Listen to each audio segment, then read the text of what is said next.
As the January 6 hearings are about to begin, I'm posting the thoughts of veteran reporter Carl Bernstein. Carl is one half of the intrepid reporting duo of Bernstein and Woodward back in the 1970s. These were the two journalist warriors that were instrumental in helping to bring down the last notoriously mendacious and crooked president. In this CNN appearance, alongside John Dean, while on Don Lemon's show, Carl eloquently states that while Nixon was bad, Trump is so much worse. Carl, you and your Watergate reporting partner, Bob Woodward, have a new piece out. It's in the Washington Post. It's pointed to the similarities between Nixon and Trump.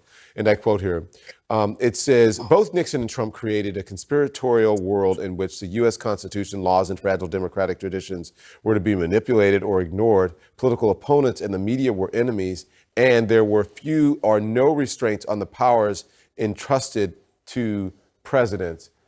And you argue that Trump surpasses Nixon in the depths he has gone to. Explain that, please. Well, both were criminal presidents, such as we had never seen before Nixon, and Trump built on that criminality.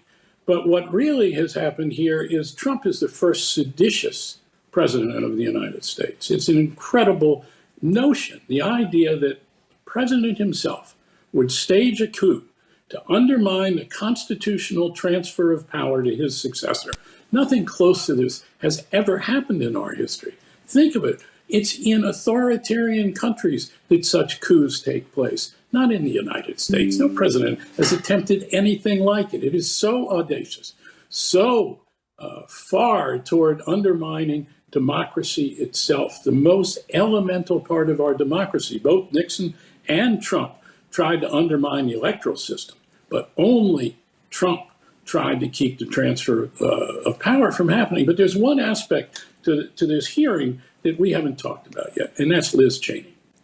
That she might be the real sleeper of this hearing. She has impeccable Republican and conservative credentials that the people of this country are going to get a look at.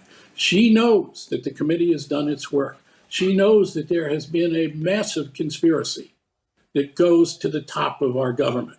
She knows what happened here. She is going to help present the facts. I would say let's keep our eyes on her, on Liz Cheney, almost as we kept our eyes on Sam Ervin, the chairman of the Watergate Committee. But she has another thing going for her, as does the committee, and that is the fact her father was the vice president of the United States, reviled her father by the left, by the Democrats. And here she is leading the attack on her own party, which has said, we won't cooperate with this investigation. Compare that to the Watergate situation, where it was Republicans who pushed Richard Nixon out of office.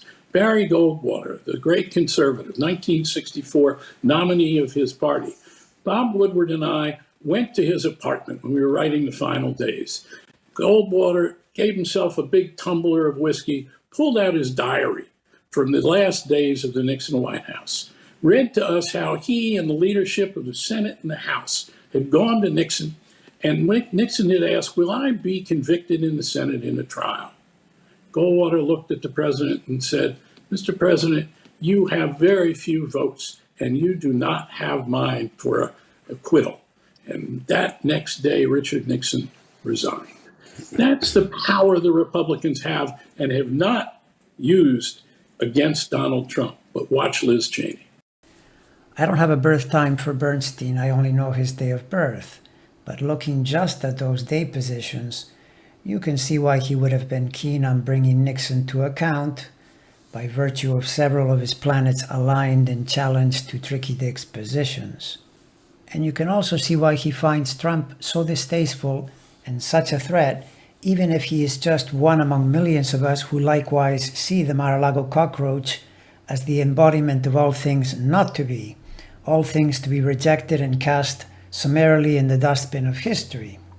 And so we see Carl's Venus opposing Trump's to signal a clash of values, but more pointedly symbolic, his Gemini, and therefore in the sign of reporting Saturn, near Trump's Gemini sun and opposing his moon.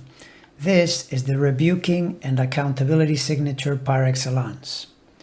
And as for Liz Cheney, I think Carl may be right, because, like I've said in several prior videos, she was in a tough place during 2021 when Saturn was opposing her Sun and Mercury while squaring her ascendant. But now, as the hearings begin, Jupiter is making its way toward the trine from Aries to her Leo Sun and Mercury, and it will station at 9 degrees and backtrack to sustain this trine to those two planets until the end of the summer, which to my mind is pointing to a very good period for Liz.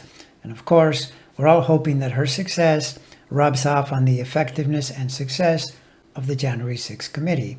And I do think the odds are good that it will indeed be so, since Jupiter trines such as this tend to be the very best of the astrological aspects.